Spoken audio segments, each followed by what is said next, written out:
bank was about to take their farm. Then 50 bikers showed up and changed everything. Why would a group of hardened bikers suddenly care about an old farm that most people in town had already given up on? When the riders first pulled off the highway and rolled past the broken wooden gate, they had no idea they were about to stumble into a fight that had been slowly crushing an elderly couple for years. A fight against drought, against debt, and against a future that seemed determined to take away the only home they had ever known. But the moment the bikers heard the full story, the quiet farm on the edge of town was no longer just a roadside stop. It became something worth protecting. And before the week was over, the entire town would witness something no one expected. Before we get into the story, take a moment to support the channel.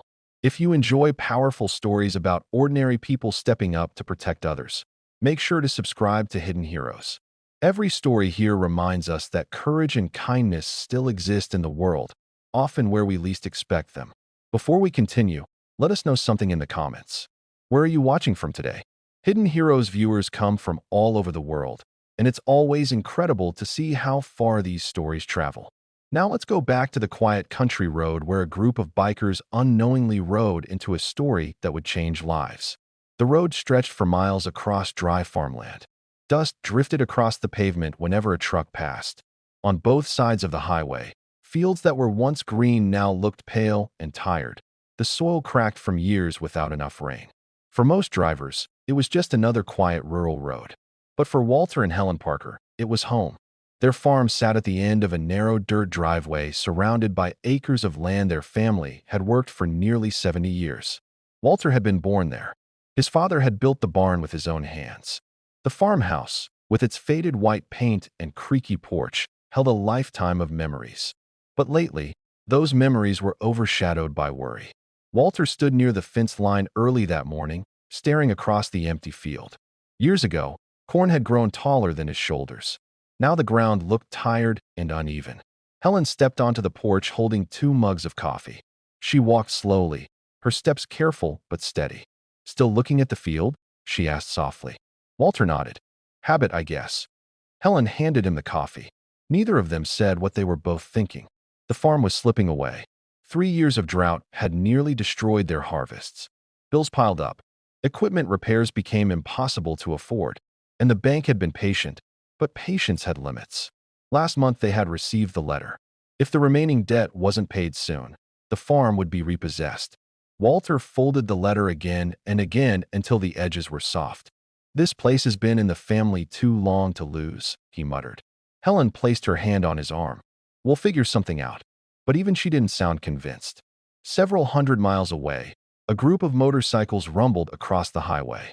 The riders wore leather vests covered with patches, their engines creating a steady rhythm that echoed across the countryside. They were members of a biker chapter known for long road trips and charity rides. At the front rode Marcus, the chapter president. Behind him were nearly a dozen riders. They had been on the road for hours. The sun climbed higher, and the heat made the asphalt shimmer. Eventually, Marcus raised his hand and signaled for the group to slow down. Ahead, a small roadside sign leaned slightly in the wind.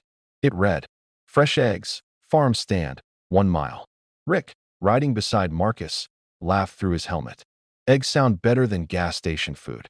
Marcus nodded. "Let's check it out." The motorcycles turned onto the dirt road. Dust rose behind them as they rode slowly toward the farm. None of them knew that this simple stop would change everything.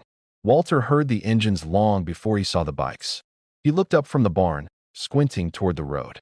Motorcycles appeared one after another, rolling through the gate and stopping near the old farm stand. Helen stepped out of the house. "Looks like we've got visitors." The riders removed their helmets. Most of them smiled politely, stretching after the long ride. Marcus approached the stand where a small wooden sign displayed eggs, honey, and jars of homemade jam. But the shelves were nearly empty. Walter walked over slowly. "Morning," he said. Marcus nodded. "Morning, sir. We saw your sign and figured we'd stop." Walter chuckled quietly.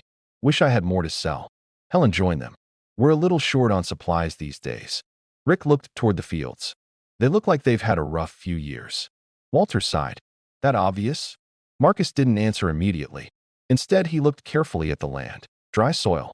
A tractor that looked older than most of the riders. A barn with a sagging roof. and two people who clearly loved the place too much to walk away. Finally, Marcus asked the question that changed everything. How long you been farming here? Walter looked out across the land again. My whole life. The bikers ended up staying longer than expected. Helen insisted on bringing out lemonade. Walter talked more than he had with strangers in years. Sometimes when someone listens, the words just come out. He told them about the drought, about the failed harvests, about the equipment that kept breaking down, and finally about the letter from the bank. Helen tried to change the subject, but Marcus had already seen the folded paper on the porch table. You mind if I ask how bad it is? Marcus said carefully. Walter hesitated. Then he gave a tired smile. Bad enough that this might be our last summer here. The riders exchanged quiet glances. Rick leaned back in his chair.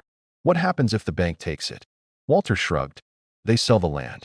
Helen looked toward the house. And we go somewhere else. But the way she said it made it clear. There was nowhere else.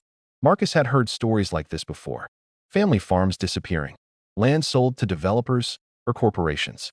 But something about Walter and Helen made the situation feel personal.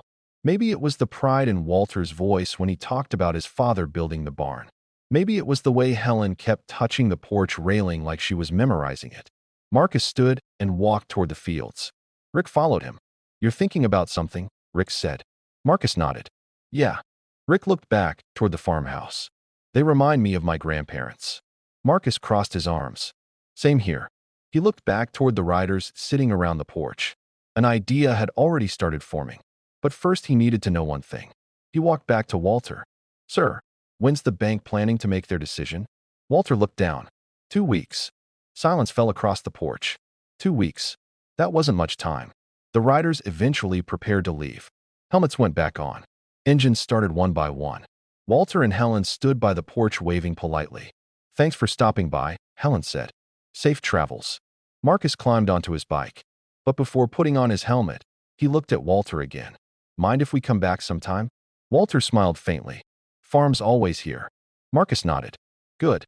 The bikes rolled away down the dirt road. But about half a mile later, Marcus raised his hand and pulled over. The group gathered around. Rick already knew what Marcus was thinking.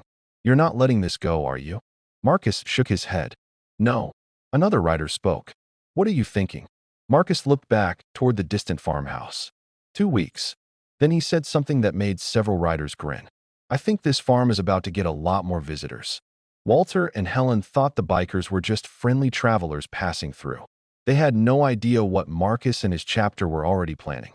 Within days, the quiet dirt road leading to their farm would be filled with motorcycles. But the bikers weren't just coming back to visit. They were coming with tools, with supplies, and with a plan that might be the only chance the old couple had to save the farm. In episode 2, you'll see how an entire biker chapter turned a desperate situation into something no one in town will ever forget. And why the bank manager who planned to take the farm suddenly found dozens of motorcycles parked outside his office.